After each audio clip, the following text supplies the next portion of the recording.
सो hey guys, स्वागत है आप सभी का एक और नई वीडियो में। आज मैं आप सभी के लिए एक बार फिर से लेकर आ गया हूं कुछ बेहद ही ज्यादा खौफनाक कहानियां लेकर।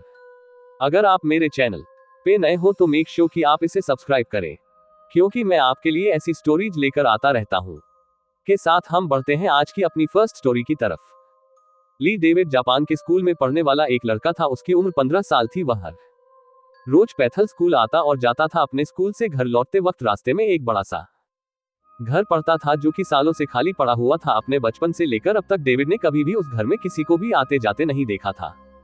एक दिन हुआ ये कि डेविड हमेशा की तरह वापस अपने घर जा ही रहा था कि तभी उसकी नजर उस घर पर पड़ी। उस घर की पहली मंजिल पर बनी खिड़की से उसे कोई देख रहा था और ये बात डेविड के लिए काफी चौंकाने वाली थी, क्योंकि वह घर सालों से खाली पड़ा हुआ था।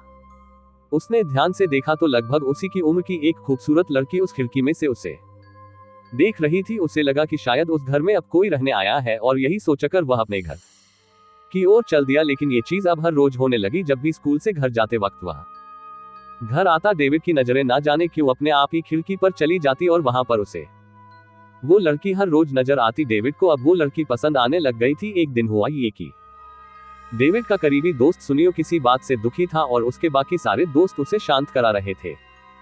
डेविड ने उसके दुखी होने का रीजन पूछा तो पता चला कि सुनियो स्कूल की अपनी जिस क्लासमेट को पसंद करता था और उसे किसी और लड़के ने प्रपोज कर दिया था। अभी वह उसके साथ डेट पर जाने के लिए भी तैयार थी। सुनियो ने अब तक उससे अपने दिल की बात भी नहीं कही थी। सुनियो उस लड़की को अपने दिल की बात बताता उससे पहले ही यह सब हो गया। ये सब जानने के बाद डेविड भी सोचने लगा कि अगर उसने समय रहते उस लड़की को, जो कि हर रोज उसे खिड़की पर दिखती थी, अपने दिल की बात नहीं बताई तो कहीं उसका भी सुनियो वाला हाल ना हो। उसने ये तय कर लिया कि आज इस घर में कर उस लड़की से वह अपने दिल की बात कहकर ही रहेगा। उसी दिन डेविड स्कूल छूटने के बाद जल्दी जल्दी अपने घर जाने लगा और रास्ते की ओर दौड़ा। बहुत जल्द ही वह घर उसके सामने था जहां हर रोज वह लड़की उसे दिखती थी और आज भी वह लड़की वहीं पर खड़ी हुई थी। बिना देर करे वह उस घर के अंदर चला गया।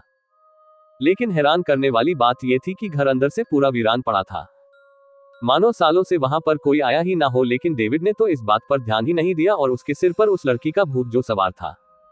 डेविड तुरंत घर की सीढ़ियों पर चढ़कर उस लड़की के कमरे में चला गया। लेकिन वहां जाने के बाद जो उसने देखा उसके होश उड़ गए। उसने देखा कि उस लड़की के कमर के नीचे का शरीर कटा हुआ था। हर रोज खिड़की से उसका आधा शरीर जो डेविड देखता था वही उसका पूरा शरीर था। डेविड तो ये देखने के बाद भागना भूल ही गया था और उसे मानो पता चल ही गया था कि अब भागने का कोई फायदा नहीं है, क्योंकि मौत उसके सामने ही थी। तभी वो लड़की अपने दोनों हाथों की मदद से जमीन से रंगते हुए उसकी तरफ बढ़ने लगी। ऐसा कहना गलत नहीं होगा कि वो तो हवा से भी तेज गति से उसकी ओर बढ़ रही थी। एक ही झटके में उसने डेविड के शरीर को कमर के नीचे से दो हिस्सों में काट दिया। और ये सिर्फ इकलौता ऐसा केस नहीं था जब किसी को इस तरह से मारा गया हो, बल्कि इस तरह के बहुत सारे के 90 के समय में जापान में देखने को मिले। कई केसेस में हर विक्टिम के दो टुकड़े शरीर के मिलते थे और उनकी लाशें सुल्तान जगह पर मिलती थी, जो कि ज्यादातर रेलवे स्टेशन के पास होती थी। लोगों का मानना था कि वह एक लड़की का भूत था जिसे नाम दिया गया टेके टेके। जब भी वह लड़की अपने दोनों हाथों की मदद से न पर रंगते हुए तेजी से चलती थी तो उससे टक टक की आवाज आती थी और इसीलिए उसका नाम टेके टेके रखा गया। लोगों का मानना था कि काशीमा रेख नाम की लड़की का भूत था। ये काशीमा स्कूल में पढ़ने वाली एक लड़की थी जो कि बहुत शाय नेचर की थी। वह किसी से ज्यादा बात नहीं करती थी और इसी स्वभाव के कारण स्कूल में पढ़ने वाले बाकी बच्चे उसका मजाक उड़ाते थे। एक दिन हुआ ये कि स्कूल छूटने के बाद वह अपने दोस्तों के साथ अपने घर जा रही थी। वापस जाते वक्त उसके दोस्तों ने उसके साथ एक मजाक करने के बारे में सोचा। जब वह लोग एक रेलवे स्टेशन पर पहुंचे तो उसके दोस्तों ने उसके साथ कुछ ऐसा किया जिसकी वजह से वह डर गई और रेलवे की पटरियों पर गिर गई। उसके दोस्त उस पर हंस रहे थे कि तभी काशिमा को यह एहसास हुआ कि उसका पैर एक पटरी के अंदर फंस गया था। वह उससे बाहर चलने की कोशिश कर रही थी कि तभी एक तेज रफ्तार ट्रेन वहां पर आए और तेज गति से वहां से गुजर गई। तब तक काशिमा के दोस्त वहां से भाग चुके थे। उस ट्रेन के गुजरने के कारण काशिमा का शरीर दो टुकड़ों में कट गया और उसकी कमर के नीचे का हिस्सा उसके ऊपरी शरीर से पूरा अलग हो चुका था। हालांकि इसके बाद भी वह जिंदा थी और दर्द में चिल्ला रही थी और मदद के लिए आवाज दे रही थी, पर कोई भी उसकी मदद करने के लिए वहां पर नहीं था। कुछ ही समय बाद काशिमा ने दम तोड़ दिया और फिर वह टेके टेके नाम के अबन लेजेंड के नाम से मशहूर हो गई। लोगों का मानना था कि टेके टेके की आत्मा ज्यादातर रात के समय रेलवे स्टेशन के आसपास घूमती थी और जो भी अकेला मिलता उससे वह मार डालती थी। कुछ लोगों का तो ये भी मानना था कि मरने से पहले वह मारने वाले से पूछती थी कि मेरे पैर कहाँ है, और फिर उसके भी अपनी तरह दो टुकड़ कर देती थी। कुछ लोगों का ये भी दावा है कि टेके टेके बस एक मनगढ़ंत कहानी है और कुछ नहीं, पर कुछ लोग इसे सत्य मानते हैं। अब आप बताएं, क्या आप इसे सच कहेंगे या फिर एक झूठ? आप बढ़ते हैं अगली घटना की ओर। मेरा नाम मनवीर है और यह घटना जो मैं आपको बता रहा हूँ यह मेरे चाचा जी के साथ आज से कुछ साल पहले घटी थी। मेरे चाचा जी कई सालों तक ऑस्ट्रेलिया में एक टैक्सी ड्राइवर थे। इसी दौरान उनके साथ एक ऐसी घटना घटी जो कि उनके लिए काफी ज्यादा भयानक एक्सपीरियंस बन गया। अपने नॉर्मल रूटीन के दौरान ही एक रात जब वह घर जाने की सोच रहे थे, उससे थोड़ा पहले ही उन्हें एक आदमी दिखा जो कि उनसे लिफ्ट मांग रहा था। जब उनके पास पहुंचे तो उस आदमी ने बोला कि मुझे अपने घर जाना है, और यह बोलकर उसने एक लोकेशन चाचा जी को दे दी। उन्होंने लोकेशन देखी तो वह टाउन के बाहर की साइड जो जंगल थे उनकी साइड में एक लोकेशन थी। पहले तो उन्होंने सोचा कि उन्हें जाना चाहिए या नहीं, फिर उन्होंने सोचा चलो कोई नहीं, एक लास्ट राइड के बाद अब उसके साथ घर चला जाऊंगा। यही सोचकर उन्होंने उस आदमी को टैक्सी में बिठा लिया। उसके बाद टैक्सी आगे बढ़ने लगी। उन्होंने नोटिस करा कि जब से वह आदमी टैक्सी के अंदर बैठा था, हालांकि काफी गर्म दिन था वह, बट फिर भी टैक्सी के अंदर एक अजीब सी ठंडक सी आ गई थी। उन्होंने टेम्परेचर में आए चेंज को तुरंत ही नोटिस कर लिया, और कहते हैं ना हमारी गट फीलिंग हमें कुछ ना कुछ बता देती है। उनके साथ भी ऐसा ही हो रहा था। उन्हें कहीं ना कहीं लग रहा था कि कुछ तो है, बट वह सोच रहे थे कि मुझे करना क्या चाहिए। उनके मन में बस यही चल रहा था कि जल्दी से इस आदमी को वहां पर छोड़ देता हूं, उसके बाद बस जल्दी से घर निकल जाऊंगा। यही सोचकर उन्होंने गाड़ी की स्पीड को बढ़ा लिया।